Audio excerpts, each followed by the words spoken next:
kantor berita TASS jauh sebelum pecahnya konflik Israel-Palestina. Senjata hari kiamat Rusia mengejutkan masyarakat internasional. Betapa tidak, senjata apokaliptik berupa drone air alias torpedo raksasa ini punya daya ledak nuklir yang kemampuannya mencapai hingga 2 megaton. Maka dari itulah tidak heran jika senjata pemusnah yang mematikan ini disebut-sebut sebagai senjata apokaliptik. Realisasi senjata nuklir dan sejumlah proyek senjata strategis Rusia lainnya dibahas Presiden Vladimir Putin pada konferensi pers tahunan Desember 2020. Dan pada kesempatan kali ini salah satu hal yang dibahas berkaitan dengan senjata bernama Poseidon. Seperti diketahui, nama Poseidon sendiri diambil dari nama dewa dalam mitologi Yunani yang digambarkan sebagai sosok penguasa air seperti di laut, sungai, danau, dan lainnya. Dan Presiden Putin mencontohkan proses pembuatan Poseidon sendiri sudah memasuki tahap akhir dan berjalan dengan sangat baik selama ini.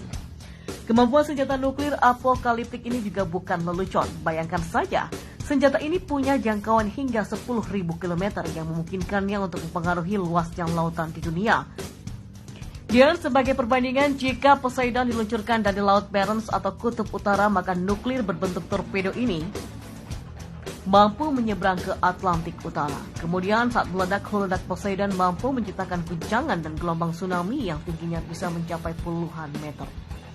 Menyikapi keberadaan senjata mematikan tersebut, dunia termasuk Amerika Serikat telah mengirimkan utusan khusus untuk mengawasi senjata tersebut sejak pertengahan tahun 2020. Dan hingga Amerika Serikat menyimpulkan dan mengutuk tindakan Rusia untuk segera menghentikan pengembangan senjata Poseidon.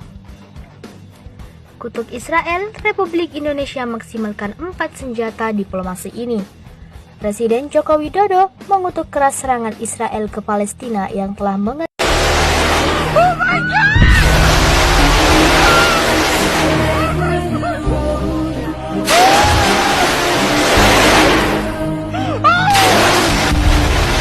Kemampuan senjata nuklir apokaliptik ini juga bukan lelucon. Bayangkan saja, senjata ini punya jangkauan hingga 10.000 km yang memungkinkannya untuk mempengaruhi luasnya lautan di dunia.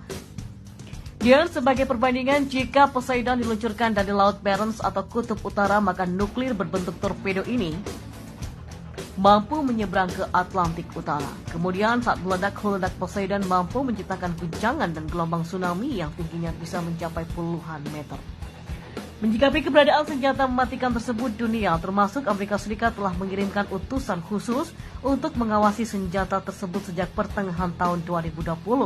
Dan hingga Amerika Serikat menyimpulkan dan mengutuk tindakan Rusia untuk segera menghentikan pengembangan senjata Poseidon. Kutuk Israel, Republik Indonesia maksimalkan 4 senjata diplomasi ini. Presiden Joko Widodo mengutuk keras serangan Israel ke Palestina yang telah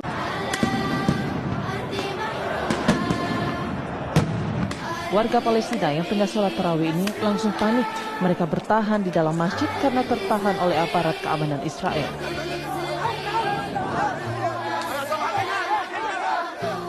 Polisi Israel melakukan penyerangan ke jamaah masjid dengan menggunakan granat kejut dan peluru karet. Sementara di luar masjid, pemuda Palestina membalas serangan polisi Israel dengan menggunakan batu dan botol.